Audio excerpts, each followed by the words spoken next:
জন্য শবে বরাত ৩ তারিখে দিন গিয়া রাত্রে। যারা বলে এটার অস্তিত্ব নাই ওরাও ঠিক না, আমরা যারা অতিরঞ্জিত করি এটাও ঠিক না। ১৭ জন সাহাবায়ে কেরাম থেকে এটার প্রমাণ আছে, এই রাত্রের অস্তিত্ব আছে এবং রহমতময় রাত্র। নিজের সম্পর্ক আল্লাহর সাথে নবায়ন করার রাত্র, নিজের পছন্দ মতো সবকিছু ১ বৎসরের জন্য আল্লাহর কাছে মঞ্জুর করার রাত্র। আল্লাহর কাছে মঞ্জুর করা নিতে পছন্দেরটা, নির্জনে বৈশা, গোপনে বৈশা। এই রাত্রে কোনো ধরাবান্ধা জিনিস নাই। আগের থেকে যেটা শুনে আসতেছি যে এত রাকাত নামাজ আছে, এই সূরা আছে, এমনে এমনে পড়তে হয়। আবার জামাতের সাথে সালাতুত তাসবিহ নফল জামাতের সাথে নাই। পুরুষরা তো পড়ে পড়ে, মহিলারাও পড়ে আবার। না, এগুলা কিচ্ছু নাই। যেটা আছে ওইটাই আপনাকে বলতেছি। ব্যক্তিগতভাবে সারা রাত্র ইস্তেগফারে কাটায় দেন, চোখের পানি দিয়া কাটায় দেন, মাপ চাওয়া দ্বারা কাটায় দেন, রহমত চাওয়া দ্বারা কাটায় দেন। এতটুক চান যে আপনার মন এক সময় ভিতর থেকে বলবে, ভিতর থেকে মনেই বলবে, আল্লাহ মনকে বলাবে যে যথেষ্ট হয়ে গেছে।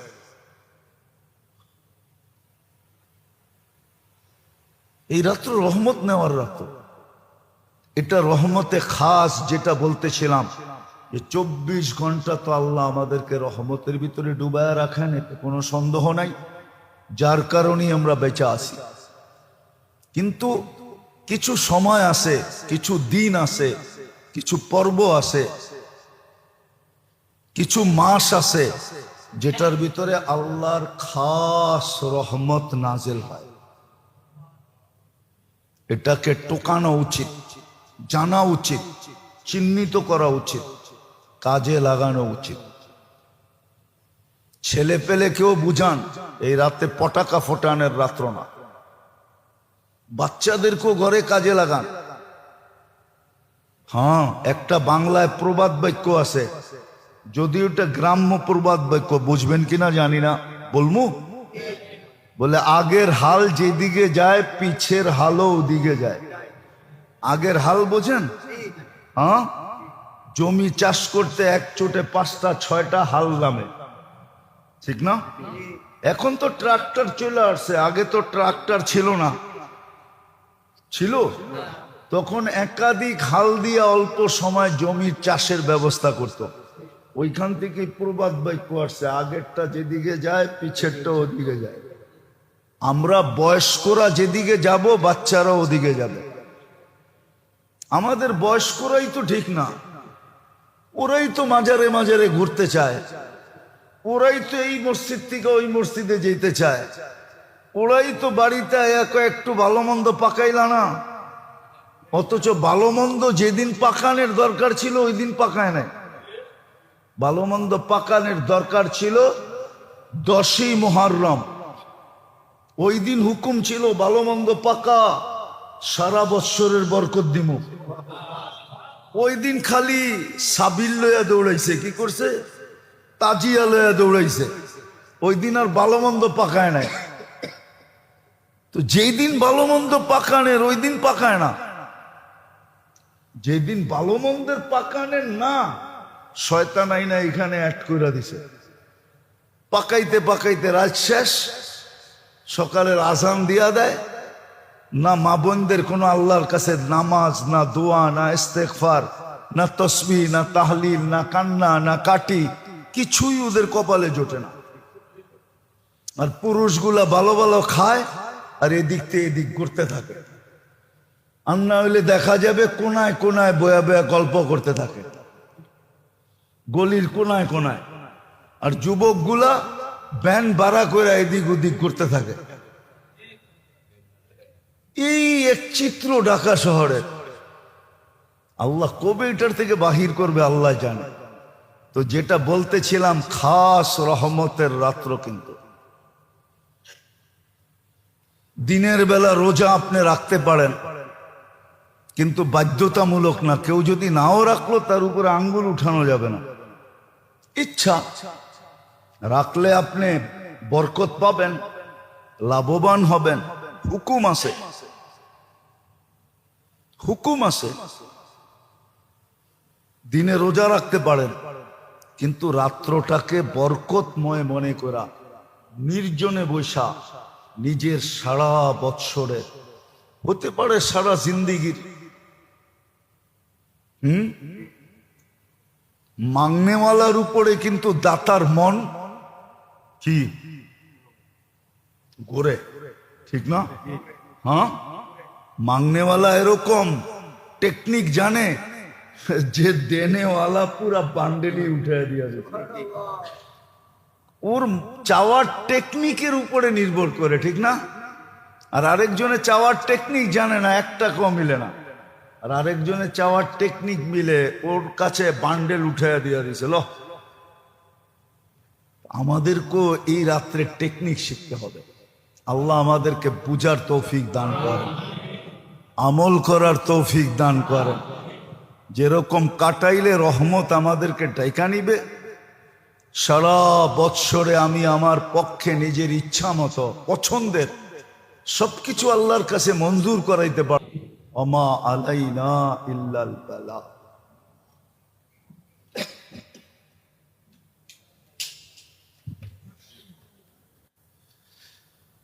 চব্বিশ ঘন্টার ভিতরে এরকম কিছু মুহূর্ত আছে, এই জন্য মনীষীরা লেখছেন, অথচ আমরা এদেরকে মনীষী মনে করি না।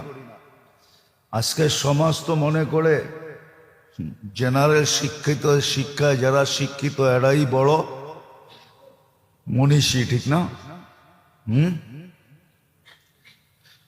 আমাদের সমাজে কিছু লোক আছে এরাই বড় পীর, হাদিয়ার বড় বড় বান্ডেল এরাই পায়। মনে হয় বোঝেন নাই, হাদিয়ার বড় বড় বান্ডেল এরাই পায়। না বুঝলে অসুবিধা নাই, বুঝলে বুঝলেন, না বুঝলে না বুঝলেন, কিন্তু বাঙ্গা সাঙ্গার দরকার নাই আমার। এরকম 24 ঘন্টার ভিতরও ডেলি কিছু মুহূর্ত আছে যে সময় রহমতে খাস হয়, বিশেষ রহমত পাওয়া যায়। কিছু লোক এখনো পাওয়া যায় যারা ওই মুহূর্তগুলাতে কাজে লাগায়, ওদেরকে পাওয়া যায়। কোরআন বলছে, ওয়াফিল আসহারি হুম ইস্তাগফিরুন, ওরা সময় মতো উঠা কাঁদতে থাকে, ওই মুহূর্তগুলোকে কাজে লাগাইতে থাকে। আমরা লাগাই আর না লাগাই, কিছু লোক আছে, কিছু নারী আছে, কিছু পুরুষ আছে, আবার পাওয়া যাবে কিছু যুবকও আছে, হয়তো আমরা চিনি না, এরাও শেষ রাত্রে উঠা মুহূর্তগুলোকে কাজে লাগায়। বাকি বেশিরভাগ মানুষই ওই সময় গাফেল থাকে। তো যেটা বুঝাইতেছিলাম যে আমাদের কপাল পড়ছে অকৃতজ্ঞ হওয়ার কারণে, আমরা অকৃতজ্ঞ, এই জন্য আমাদের কপাল পুড়া গেছে। নাহলে কোরআন হাদিস বিশ্লেষণ করলে দেখা যায় এই উম্মত কপাল পোড়া উম্মত না, এই উম্মত তো কপাল পোড়া। এই উম্মত তো এত বড় কপালের মালিক, যার কপালের কোনো কুল কিনারা নাই। বুঝলে একটা প্রমাণ দেওয়া যেতে পারে, আর না বুঝলে শত দিলেও লাভ হবে না। যদি আমাদের কপাল বড়ই না হইতো, তাহলে ঈসা আলাইহিস সালাম চোখের পানি ঝরায়া কেন এই উম্মত হইতেন? উনি তো 5 জন রসুলের ভিতরে একজন, ওনাকে তো আল্লাহ কিতাব দিছিলেন। 5 জন রসুলের ভিতরে উনি একজন। উনার উপাধি হলো রূহুল্লাহ। এত কিছু পাওয়ার পরেও উনি উম্মতে মোহাম্মদী হওয়ার জন্য চোখের পানি কেন জড়াইলেন? আর আল্লাহর কাছে কেন কবুল করাইলেন? বোঝা গেল এই উম্মতের একটা বিশেষত্ব আছে, যেটা কিতাব পাইল ওই বিশেষত্ব পাওয়া সম্ভব না। আরো দুই চারটা দেওয়া যায়, কিন্তু বুঝলে একটা দিয়েই বুঝবে। কিন্তু বললাম না, আমাদের কপাল পোড়া, অকৃতজ্ঞতার কারণে। তো যেটা বুঝাইতেছিলাম, এমনি তো 24 ঘন্টা আমরা রহমতে ডুবা, নাইলে আমাদের বাঁচার কথা না, টিকা থাকার কথা না, দুনিয়ার আধিপত্য বিস্তার করার কথা না, রাজত্ব পরিচালনা করার কথা না। মাঝে মাঝে আল্লাহ দেখায়, কিন্তু মাঝে মাঝে আল্লাহ দেখামো প্রমাণ। মাঝে মাঝে দেখেন না, বঙ্গোপসাগরে নিম্নচাপ শুরু হয়। হয় না? আপনাদের ফ্ল্যাগ নাম্বার উঠতে উঠতে কোন জায়গায় ওঠে? 10।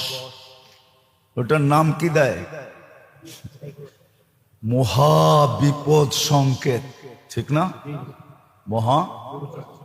খালি মহা বললেই না, একটু টাইনা বলতে হবে, মহা বিপদ সংকেত, ঠিক না? আল্লাহ কয় মাত্র 10 উঠাইলাম, 20 যদি উঠে দিই। সমুদ্র তো মাত্র 10 উঠাইলো, যদি 20 উঠায় দেয়, কি এটা প্রমাণ দেয়? আল্লাহ প্রমাণ দেয়, তুমি আমার রহমতে টিকা আসো, নাইলে দেখো এ তোমাদেরকে টিকা থাকতে দিতে চায় না। মাত্র 10 উঠাইয়া দিছে। কত এরকম পায়ের নিচে তাকান, কি আছে পায়ের নিচে? আল্লাহ বলে তোমরা 7.8 দেখছো, যদি 10.8 উঠায় দিই, তো জমিনের দিকে তাকাইলো বোঝা যায় আমাদেরকে টিকা থাকতে দিতে চায় না। আবার মাঝে মাঝে দেখা যায় হঠাৎ ঘূর্ণিঝড় আসে, টর্নেডো বলে যেটাকে। হয় না? আল্লাহ বলে মাঝে মাঝে দেখাই আমি, বাতাস দেখায়, আমার মাথা খারাপ হইলে সাইজ করে দেব। কখনো ছোট ছোট একটা এলাকা নিয়ে দেখায়, ঠিক না? হয়েছে বাংলাদেশে এই পর্যন্ত কোন জায়গায় হয়েছে না? হয় নাই? ত্রাণ নিয়ে গেছেন না? যান নাই? মনে আছে না ভুলে গেছেন? একবার হয়েছিল কসবাতে, মনে আছে? ব্রাহ্মণবাড়িয়া, 2-4-10 বছর আগে হবে।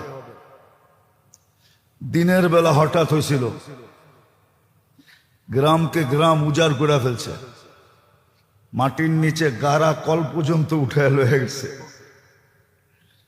তো আল্লাহ মাঝে মাঝে দেখায়, বাতাসের মাথা খারাপ হলে কিন্তু সাইজ করে দিবে। তো বোঝা গেল এই সমস্ত, যেটাকে আমরা প্রাকৃতি বলি, ন্যাচারাল প্রাকৃতি, কিন্তু আমাদেরকে মাঝে মাঝে কি করে?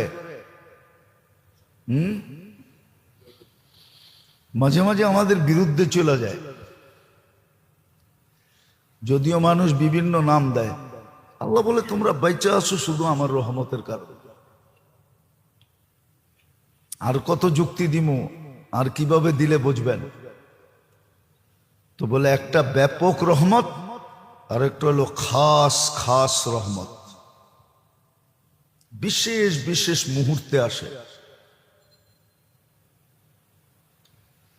ওটা আমাদের জন্যই আসে, আমরা যেন ওই রহমতের মুহূর্তগুলা তালাশ করি, চিহ্নিত করি। একটা হলো তালাশ করা, আবার ওই জায়গাগুলা চিহ্ন দেওয়া, চিহ্নিত করা, তারপরে ওগুলাকে সঠিকভাবে কাজে লাগানো, নিজের জন্য, নিজের স্বার্থে কাজে লাগানো। নাইলে একদিন কিন্তু এইগুলাই আমার বিরুদ্ধে যাবে। আপনি একটা যুক্তি দেন, আমাকে যুক্তি দিয়ে বুঝান। আল্লাহ যদি আমাদেরকে ধরে যে দুনিয়ার নিয়ম তো ছিল আসামিকে খুঁজা খুঁজা খুঁজা খুঁজা খুঁজা বাহির করা, আইনের আওতায় আনা, কাঠগড়ায় দাঁড় করানো, শাস্তি নির্ধারণ করা, আবার শাস্তিকে তার উপরে প্রয়োগ করা, ঠিক না? সত্য তো? হ্যাঁ, আল্লাহ বলে এটা তো দুনিয়ার নিয়ম ছিল, আর আমার নিয়ম তো উল্টা ছিল। আমি তো ডেলি রাত্রে আসামিকে ডাইকা ডাইকা মাফ করতাম। বল তুই রাত্রে কোথায় ছিলি? তুই যে এখন আসামি হিসাবে কবরে আসলি, কিয়ামতের মাঠে আসলি, মিজানের পাল্লায় যে তুই আসামি সাব্যস্ত হলি, আমি তো ডেলি রাত্রে তোকে ডাইকা ডাকতাম মাফ করার জন্য। তুই কোথায় ছিলি? তুই সাড়া দিলেই তো হইতো, হাত উঠাইলেই তো হইতো। আমি তো গ্যারান্টি দিছিলাম, হালমিন মুস্তাগফির ফাআগফিরা লাহ ওয়াস্তাগফিরহু ইন্নাহু কানা তাওয়াবা। এরকম শত জায়গায় আছে কোরআনে। আল্লাহ বলে আমি তো গ্যারান্টি কার্ড দিছিলাম, গ্যারান্টি দিছিলাম, অভয় দিছিলাম। আর কেমন আসামি? হাদিসে আছে ওয়ালাউ বালাগাদ দুনুবু কায়নানাস সামা, সমগ্র সৌর জগৎকে তুই গুনাহ দিয়া ভরতে ভরতে ভরতে ভরতে সৌর জগতে কোনো জায়গা ছিল না, আকাশ ভেদ করে উপরে উঠতেছিল। আমি তো গ্যারান্টি দিছিলাম এত গুনাহ হলেও মাফ করে দিব। আরবির সাথে আমাদের সম্পর্ক নাই তো, এই জন্য আরবি আমরা বুঝি না। হাদিসে লেখা আছে ওয়ালা উবালি গফারতু লাকা ওয়ালা উবালি, আমি মাফ করে দিব, আমার কোনো পরোয়াই হবে না, দ্বিধাই হবে না, কোনো দেখার বিষয় হবে না, তাকানের বিষয় হবে না। তুই গুনাহ কত করলি, কি কি করলি? বলেন আমার বিরুদ্ধে যদি এই যুক্তি আল্লাহ দাঁড় করায়, কোথায় যাবেন? আল্লাহর তো হুকুম ছিল, এই পর্যন্ত তো বলছে যে ডেলি একটা বলে না, তুই ড্রামার কত করবি, ঠিক না? বাংলা একটা কথা আছে না, বুঝেন? ড্রামা মানি তুই নাটক আর কত করবি, ঠিক না? সাহাবা তো এটাও জিজ্ঞেস করে রাখছে, ইয়া রাসূলুল্লাহ, ডেলি গুনাহ করি, ডেলি তওবা করি, এই নাটক কি চলবে? তো আল্লাহর রাসূল বলছে ওয়ালাউ ফিল ইয়াউমি ৭০ মাররা, ডেলি যদি ৭০ বার গুনাহ করস আর ৭০ বার ভাঙবস, আবার ৭০ বার তওবা করস, তাইলেও চলবে। দুনিয়ালারা যদিও এই নাটক মাইনা নিবে না, কিন্তু আল্লাহ মাইনা নিবে। নাইলে ওনার বন্ধু কেন বলল? আর মুহাম্মদুর রাসূলুল্লাহ তো নিজে বলে না, ওমা ইয়ানতিকু আনিল হাওয়া ইন হুয়া ইল্লা ওয়াহয়ুন ইউহা। আল্লাহর হুকুম ছাড়া বলেন না। ওই রহমতে খাসের ভিতর থেকে থাকতে পারে, ঠিক না? হ্যাঁ, কি দিব থাকতে? হ্যাঁ, বাড়ি আছে, বংশ আছে, থাকতে পারে না, ঠিক না? সত্য তো? হ্যাঁ, এরকম কয়টা দেখাবো? সারা বাংলাদেশে অনেক আছে, গোষ্ঠী জ্ঞাতি সব আছে।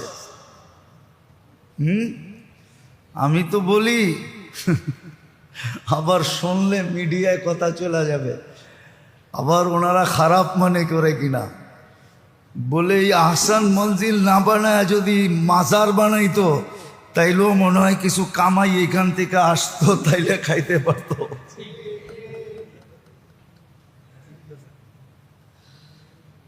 আল্লাহ তো দেখায় এটা। বিদায় আল্লাহর থেকে মানুষকে দূরে করে সর্বপ্রথম যে জিনিস, সেটা হলো শয়তান।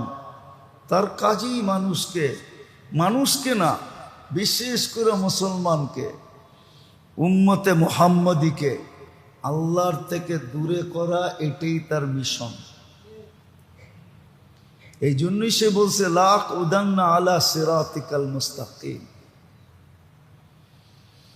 আলা সিরাতিকাল মুস্তাকিম, আমি সিরাতে মুস্তাকিমে বসবো, লা উগবিয়ান্নাহুম আজমাইন, সবাই রে গুমরাহ করে ছেড়ে দেবে। এটার থেকে প্রতিকার সে তো দূরে করবে, কিন্তু আমি কাছে হব কিভাবে? এটার জন্য শিখাইছিলেন যে 24 ঘন্টা যদি নাও পারো, সময় প্রত্যেক সময়ের যখনই সুযোগ হয়, মুখ দিয়া উচ্চারণ না করলেও চলবে, মনে মনে আল্লাহর জিকির করতে থাকো। জিক্রুল্লাহ দিছিলেন এই জন্য যেন শয়তান থেকেও বেঁচে থাকে, আবার জিক্রুল্লাহ মানুষকে আল্লাহর কাছে করে। জিকির করতে করতে করতে করতে, হ্যাঁ, হাদিসে কুদসিতে আছে, আহলু জিক্রি আহলু মাজালিসি। জিকিরের যখন অভ্যাস হয়ে যায়, তা আল্লাহ বলে আমি আমার দরবারের লোক হিসাবে তাকে গণ্য করি, সে আমার মজলিসের লোক। এই জন্য হাদিসে আছে, কিছু লোক আছে এরা যখন অসুস্থতার জন্য মসজিদে আসতে পারে না, তখন আল্লাহ ফেরেশতাদেরকে পাঠায়, যাও দেখো তো কোথায়। আল্লাহ জানে, কিন্তু ফেরেশতাদেরকে টোকাইতে পাঠায়, যাও দেখো তো কোথায়। তো ফেরেশতারা খুঁজতে খুঁজতে বাড়ি করে আল্লাহ বিছনায়। তা আল্লাহ বলে ইবাদত করো, সেবা করো, সেবা। ফেরেশতা দিয়ে সেবা করায়। তো আমাদেরকে সর্বপ্রথম যে জিনিস আল্লাহর থেকে দূরে সরায়, সেটা হলো শয়তান। এই জন্যই ঘোষণা দিয়েছেন, তোমাদের সবচেয়ে বড় শত্রু শয়তান, আদুগ্গুম মুবিন। তোমাদেরকে আমার থেকে দূরে সরাবে, আর দূরে সরাইতে পারলেই সে হাততালি দিবে। কেননা দূরে সরলেই আমি তোমাদের উপরে রাগ হব। কেননা হাদিসে আছে, ইদা উসিতু গাদিবতু, তোমরা যখন নাফরমানি করো তো আমার রাগ বাড়তে থাকে। ওয়াইদা গাদিবতু লাআনতু, আর আমি যখন রাগান্বিত হয়ে যাই তোমাদের উপরে লানত বর্ষণ করি। ওয়াল্লানাতু তাবলুগু সাবআম মিনাল ওয়ালাদ। গ্রামের একটা প্রবাদ বাক্য আছে, কয় আমি কলা গাছ লাগায় যাব, তোরা ফল খাবি। আমি গাছ লাগায় যাব, তোরা ফল খাবি। কখনো জেনারেশনের উপরে বিপর্যয় ভাঙ্গা পড়ে এই জন্য যে পূর্বপুরুষের দোষের কারণে, ভুলের কারণে, গুনার কারণে। আর এটাই হাদিস বলতে চাইতেছে যে আমি যদি লানত বর্ষণ করি, তাহলে তোমার লানত দেখবা সপ্তম পুরুষ পর্যন্ত পৌঁছবে, সপ্তম পুরুষ পর্যন্ত। এই জন্য আমাদের সজাগ হওয়া উচিত। আবারও বলতেছি, আল্লাহ ছাড়া চলবে না। হ্যাঁ, এই ছোট জীবনটা চলে যেতে পারে, কোনো মতে কেটে যেতে পারে। এটারও কারণ বলছি, কেননা এটা লিপিবদ্ধ, কপালের লেখন না যায় খণ্ডন। হিসাবে এটা চলে যাবে, কিন্তু ওটা চলবে না। এটাও বলছিলাম, মুসলমানেরটা এইখানের কোনো বস্তুর সাথে সংযুক্ত না, যে মুসলমান বস্তু পাইলেই সুখ পাবে না। মুসলমান যে নিজেকে মুসলমান ভাবে, ও বস্তু দিয়ে কখনো সুখী হবে না, বস্তু ওকে সুখ দিবে না, এটাও প্রমাণিত। এই জন্য আল্লাহ পাইতে হবে, আর আল্লাহর থেকে দূরে যে সরায় তার থেকে বাঁচতে হবে। আল্লাহর থেকে দূরে সরায় সর্বপ্রথম শয়তান, আল্লাহর থেকে দূরে সরায় দেয়, ওর কাজেই আল্লাহর থেকে দূরে সরানো। এটার থেকে বাঁচার উপায় কি? তো আল্লাহ এটার বিপরীতে দিছেন, জিক্রুল্লাহ। যত বেশি আল্লাহর জিকির করবে, এটাই দেখাইতেছিলাম যে আপনি একবারও করতে পারেন, কমসে কম সকালে পড়ল 7 বার 10 বার সূরায়ে কি, শয়তান ওই দিন আর তার দ্বারা কোনো কঠিন কবিরা গুনাহ করাইতে পারবে না, যতই জোর লাগাক। দ্বিতীয়, জান্নাতে একটা ঘরও মিলবে। আবার আল্লাহ রসুল পদ্ধতি শিখাইয়া দিছেন যে বেশি করতে পারো না, বেশি করতে পারো না, তাহলে প্রত্যেক নামাজের পরে 10 বার সুবহানাল্লাহ, 10 বার আলহামদুলিল্লাহ, 10 বার আল্লাহু আকবার পড়ো। তাইলে হবে 30 বার, 5 30-এ 150 বার, নেকি লেখা হবে 1500 বার। ঘুমানোর সময় কইরো 100 বার, 33 33 34, এইখানে পাবে 1000, তো টোটাল হলো 2500। তুমি সারা দিনে 2500 গুনাহ করতে পারবে না। আল্লাহ রসুল জিজ্ঞাসা করছে, তোমাদের ভিতরে কে আছে ডেলি 2500 গুনাহ করে? তো বলছে, ইয়া রসুল আল্লাহ, 2500 গুনাহ করার জন্য তো 2500 গুনার নামও লাগবে, আমরা তো 10টা নামই জানি না, 2500 করতে করব। তো আল্লাহ রসুল বলছে, তোমার গুনার চেয়ে নেকি বেশি থাকবে। তো পদ্ধতি শিখাইছেন, কিন্তু উত্তম হইল সময় থাকলেই মনে মনে আল্লাহর জিকির করা, চলতে ফিরতে উঠতে বসতে। একটা কথা মনে রাখেন, কিন্তু আদতেই ইবাদত হয়। কি আদতেই? আদত বুঝেন? বুঝেন কি? ভালো মতো বলেন না, সবাই বুঝুক। আদত তো হলো উর্দু শব্দ, আদতেই ইবাদত হয়।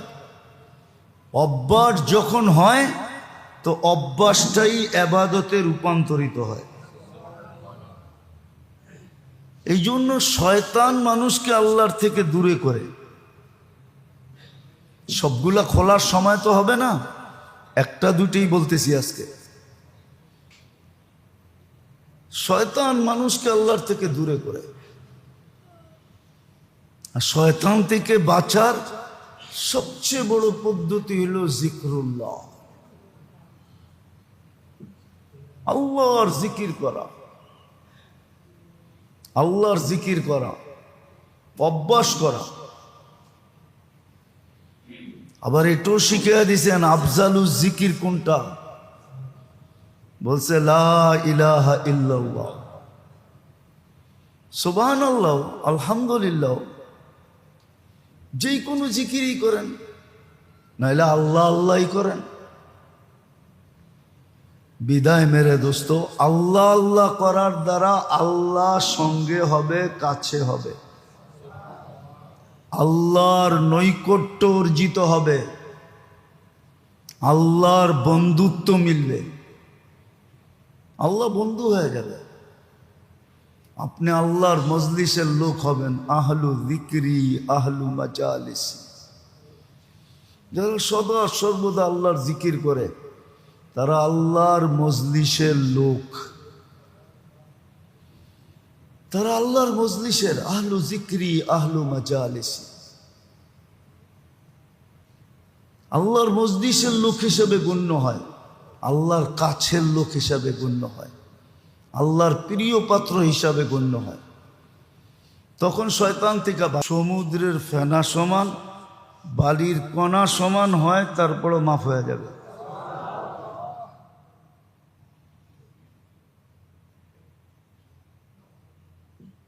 একবারে বললেন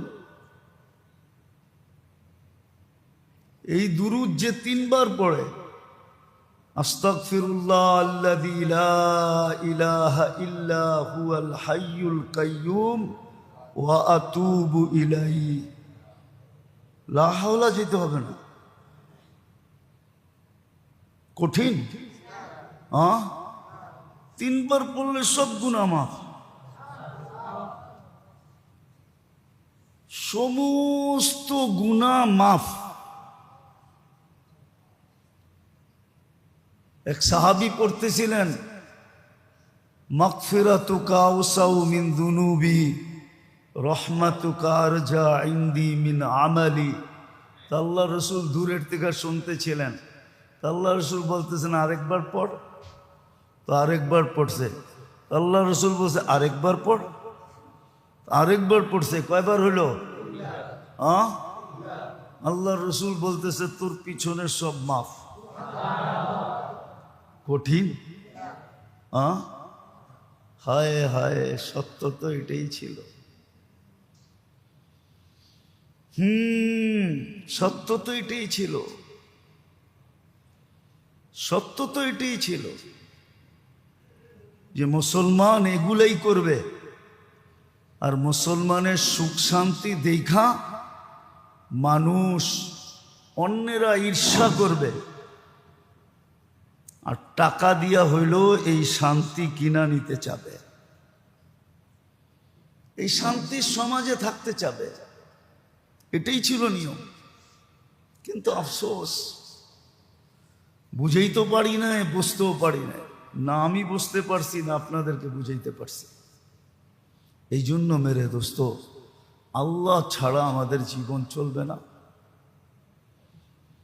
কেননা আপনাকে সদিচ্ছায় মুসলমানের ঘরে পাঠাইছেন, সদিচ্ছায় উম্মতে মুহাম্মদী বানাইছেন। বিদায় আপনার বিধান অন্যের বিধান এক হতে পারে না।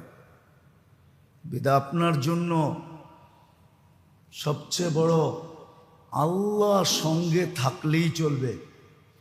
আর আল্লাহর থেকে দূরে সরানোর এটাও আল্লাহই জানাইয়া দিছেন, নাহলে আমাদের জানার কোন জন্য। সবে বরাত 3 তারিখে দিন গিয়া রাত্রে, যারা বলে এটার অস্তিত্ব নাই ওরাও ঠিক না, আমরা যারা অতিরঞ্জিত করি এটাও ঠিক না। 17 জন সাহাবায়ে কেরাম থেকে এটার প্রমাণ আছে, এই রাত্রের অস্তিত্ব আছে এবং রহমতময় রাত্র। নিজের সম্পর্ক আল্লাহর সাথে নবায়ন করার রাত্র, নিজের পছন্দ মতো সবকিছু 1 বছরের জন্য আল্লাহর কাছে মঞ্জুর করার রাত্র। আল্লাহর কাছে মঞ্জুর করায় নিবে পছন্দেরটা, নির্জনে বৈশা, গোপনে বৈশা। এই রাত্রে কোনো ধরাবান্ধা জিনিস নাই। আগের থেকে যেটা শুনে আসতেছি যে এত রাকাত নামাজ আছে, এই সূরা আছে, এমনে এমনে পড়তে হয়। আবার জামাতের সাথে সালাতুত তাসবিহ নফল জামাতের সাথে নাই। পুরুষরা তো পড়ে পড়ে, মহিলারাও পড়ে আবার। না, এগুলা কিচ্ছু নাই। যেটা আছে ওইটাই আপনাকে বলতেছি। ব্যক্তিগতভাবে সারা রাত্র ইস্তেগফারে কাটায় দেন, চোখের পানি দিয়া কাটায় দেন, মাপ চাওয়া দ্বারা কাটায় দেন, রহমত চাওয়া দ্বারা কাটায় দেন। এতটুক চান যে আপনার মন এক সময় ভিতর থেকে বলবে, ভিতর থেকে মনই বলবে, আল্লাহ মনকে বলাবে যে যথেষ্ট হয়ে গেছে। এই রাত্র রহমত নেওয়ার রাত্র।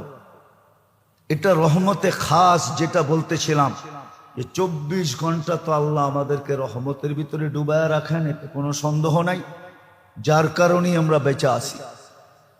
কিন্তু কিছু সময় আছে, কিছু দিন আছে, কিছু পর্ব আছে, কিছু মাস আছে যেটার ভিতরে আল্লাহর খাস রহমত নাজেল হয়।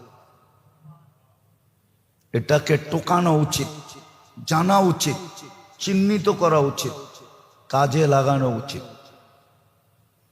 ছেলে পেলে কেউ বুঝান, এই রাতে পটাকা ফোটানোর রাত্র না। বাচ্চাদেরকেও ঘরে কাজে লাগান। হ্যাঁ, একটা বাংলায় প্রবাদ বাক্য আছে, যদি ওটা গ্রাম্য প্রবাদ বাক্য, বুঝবেন কিনা জানি না, বলমু? বলে আগের হাল যেদিকে যায় পিছের হালও ওদিকে যায়। আগের হাল বোঝেন? হ্যাঁ, জমি চাষ করতে এক চোটে 5টা 6টা হাল নামে, ঠিক না? এখন তো ট্রাক্টর চলে আসছে, আগে তো ট্রাক্টর ছিল না। ছিল তখন একাধিক হাল দিয়ে অল্প সময় জমির চাষের ব্যবস্থা করত। ওইখান থেকে প্রবাদ বাক্য আসছে, আগেরটা যেদিকে যায় পিছেরটা ওদিকে যায়। আমরা বয়স্করা যেদিকে যাব বাচ্চারা ওদিকে যাবে। আমাদের বয়স্করাই তো ঠিক না, ওরাই তো মাজারে মাজারে ঘুরতে চায়, ওরাই তো এই মসজিদ থেকে ওই মসজিদে যেতে চায়, ওরাই তো বাড়িতে একটু ভালো মন্দ পাকাইলা না, অথচ ভালো মন্দ যেদিন পাকানের দরকার ছিল ওই দিন পাকায় নাই। ভালো মন্দ পাকানের দরকার ছিল 10ই মুহররম, ওই দিন হুকুম ছিল ভালো মন্দ পাকা, সারা বৎসরের বরকত দিমু। ওই দিন খালি সাবিল লইয়া দৌড়াইছে, কি করছে? তাজিয়া লইয়া দৌড়াইছে। ওই দিন আর ভালো মন্দ পাকায় নাই। তো যেই দিন ভালো মন্দ পাকানের ওই দিন পাকায় না, যেদিন ভালো মন্দের পাকানের না, শয়তান আইনা এখানে অ্যাড করে দিছে। পাকাইতে পাকাইতে রাত শেষ, সকালের আজান দিয়া দেয় না, মা বোনদের কোনো আল্লাহর কাছে নামাজ, না দোয়া, না ইস্তেগফার, না তসবিহ, না তাহলিল, না কান্না, না কাটি, কিছুই ওদের কপালে জোটে না। আর পুরুষগুলা ভালো ভালো খায় আর এদিক থেকে এদিক করতে থাকে। আর না হইলে দেখা যাবে কোনায় কোনায় বয়া বয়া গল্প করতে থাকে, গলির কোনায় কোনায়। আর যুবকগুলা ব্যান ভাড়া করে এদিক ওদিক করতে থাকে। এই এক চিত্র ঢাকা শহরে। আল্লাহ কবে এটার থেকে বাহির করবে আল্লাহ জানে। তো যেটা বলতেছিলাম, খাস রহমতের রাত্র। কিন্তু দিনের বেলা রোজা আপনি রাখতে পারেন, কিন্তু বাধ্যতামূলক না। কেউ যদি নাও রাখলো তার উপরে আঙ্গুল উঠানো যাবে না, ইচ্ছা রাখলে আপনি বরকত পাবেন, লাভবান হবেন। হুকুম আছে, হুকুম আছে। দিনে রোজা রাখতে পারেন, কিন্তু রাত্রটাকে বরকতময় মনে করা, নির্জনে বৈশা নিজের সারা বৎসরে, হতে পারে সারা জিন্দিগির মাংনেওয়ালার উপরে কিন্তু দাতার মন কি ঘোরে, ঠিক না? হ্যাঁ, মাংনেওয়ালা এরকম টেকনিক জানে যে দেনেওয়ালা পুরা বান্ডেলি উঠে দিয়ে যাবে। ওর চাওয়ার টেকনিকের উপরে নির্ভর করে, ঠিক না? আর আরেকজনের চাওয়ার টেকনিক জানে না, একটা কম মিলে না। আর আরেকজনের চাওয়ার টেকনিক মিলে ওর কাছে বান্ডেল উঠাইয়া দিয়া দিয়েছিল। আমাদেরকেও এই রাত্রে টেকনিক শিখতে হবে। আল্লাহ আমাদেরকে বুঝার তৌফিক দান করেন, আমল করার তৌফিক দান করেন। যেরকম কাটাইলে রহমত আমাদেরকে ডাইকা নিবে, সারা বৎসরে আমি আমার পক্ষে নিজের ইচ্ছা মতো পছন্দের সবকিছু আল্লাহর কাছে মঞ্জুর করাইতে পারব। চিত্রটা ওরকম কিরকম বিদ্যুটে খারাপ, ঠিক না? ভয়ঙ্কর। তো বাইবে একটা চিত্র আঁকছে, তো ওইখানেই দেখতেছে একজনে দাঁড়ায় দাঁড়ায় চিত্র দেখতেছে, সুদর্শন চেহারা, সেমন দাড়ি, সেমন পাগড়ি, সেমন জুব্বা। তো জিজ্ঞেস করছে, ভাই তুমি কি এই চিত্র? যার চিত্র আঁকছে আমি সে, যার চিত্র আছে আমি সে। তোকে তো দেখতে এত সুন্দর দেখা যায়, আর তোর চিত্রটা এরকম কেন? বলে কিন কলমদার কাফে দুশ্মন আস্ত। কি করব, কলম তো যখন আঁকছে তখন আমার হাতে ছিল না, দুশ্মনের হাতে ছিল। দুশ্মনের হাতে বিদায়, ওর যেরকম মনে চাইছে এরকম আঁকছে। আমার হাতে থাকলে তো আমি আঁকতাম আমার মতোই, ঠিক না? শয়তান তো ধরাও যায় না, ছোঁয়াও যায় না, দেখাও যায় না। ভাবতে গেলে সঠিক ভাবা যায় না যে ওর চিত্রটা কিরকম, ঠিক না? তাইলে আমাদের জানার কোনো রাস্তা ছিল না যে ওকে বাগাবো কি করে। এই জন্য আল্লাহ আমাদেরকে পদ্ধতি দিছেন। মেরে দোস্ত, কিচ্ছু না করতে পারেন, কিচ্ছু না করতে পারেন, একটা কাজ করেন। আমি অনেকবার বলছি, আবারও বলতেছি, বিছনায় যায়া মনের থেকে হাত দুটা উঠায়া, আর না উঠাইল শুধু মনের থেকে একবার বলেন, আল্লাহ তওবা করলাম। এই শব্দটা কি বলা যাবে না? মনের থেকে বলেন, দিনের ভিতরে 2-1 বার বলেন। সারাদিন কত মানুষকেই তো সরি বলেন, ঠিক না? না বলেন না?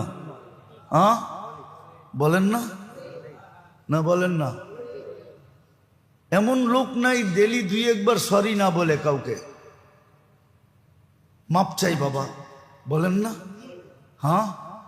তো আল্লাহকে 2-4-10 বার এই কথা বলতে অসুবিধা কি? আল্লাহ মাপ চাই।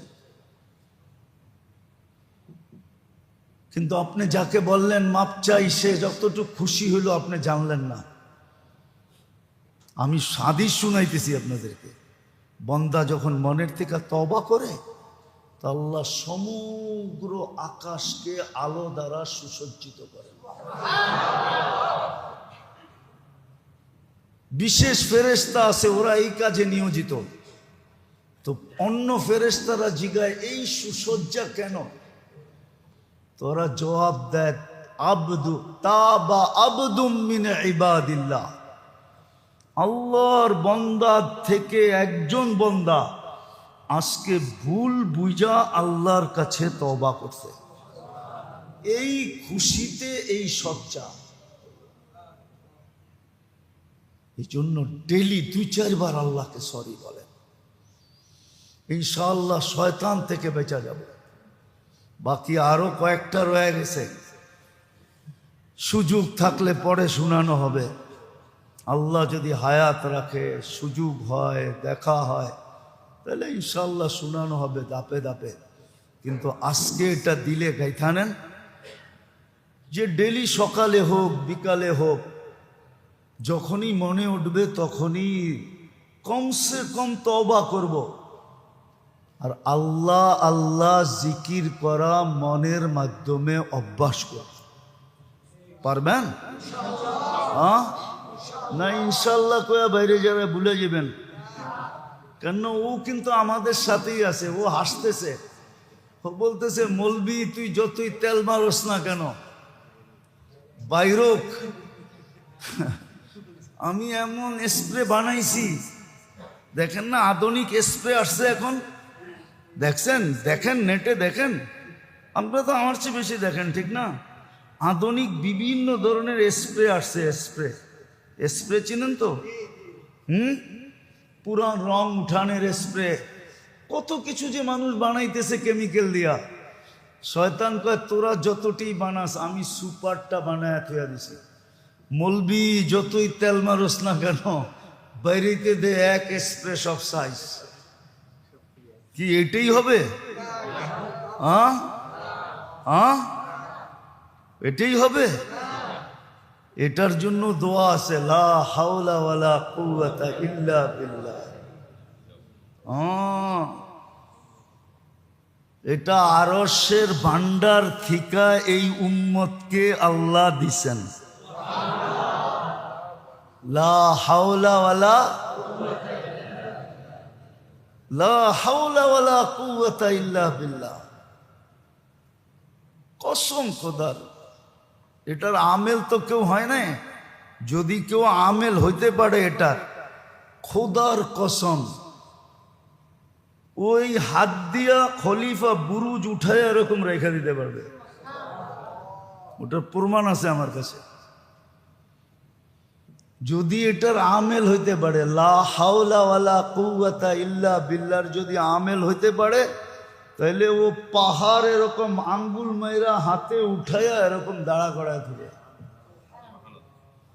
কেননা ফেরেশতাদেরকে যখন আল্লাহ আরশ উঠাইতে বলছিলেন, তখন ওরা বলছে কাইফা আতাহাম্মালু ওয়া আলাইহি ইজ্জাতুকা ওয়া জালালু, কি করে উঠাবো যার উপরে আপনি স্বয়ং। তো আল্লাহ বলছিলেন কুল্লা হাওলা ওয়ালা কুওয়াতা ইল্লা বিল্লাহ। তো আল্লাহ এমন শক্তি ভিতরে আসছে যে এখন পর্যন্ত উঠায় রাখছেন, যতদিন চাবেন ততদিন উঠায় রাখবেন। এই কথা প্রমাণ করে যে লা হাওলার যদি আমেল হইতে পারে, তাহলে কসম খোদার দুনিয়ার যে কোনো ওজনদার জিনিস সে আঙ্গুলের ইশারায় উঠায় রাখতে পারবে। কিন্তু আমেল হইতে হবে, শুধু পড়লেই হবে না। সব জিনিসের ডোজ আছে, ডোজ আছে না, মাত্রা আছে, ঠিক না? আপনাকেও মাত্রা শিখতে হবে। আল্লাহ আমাদেরকে আমল করার তৌফিক দান করেন। ওমা আলাইনা ইল্লাল বালাগ।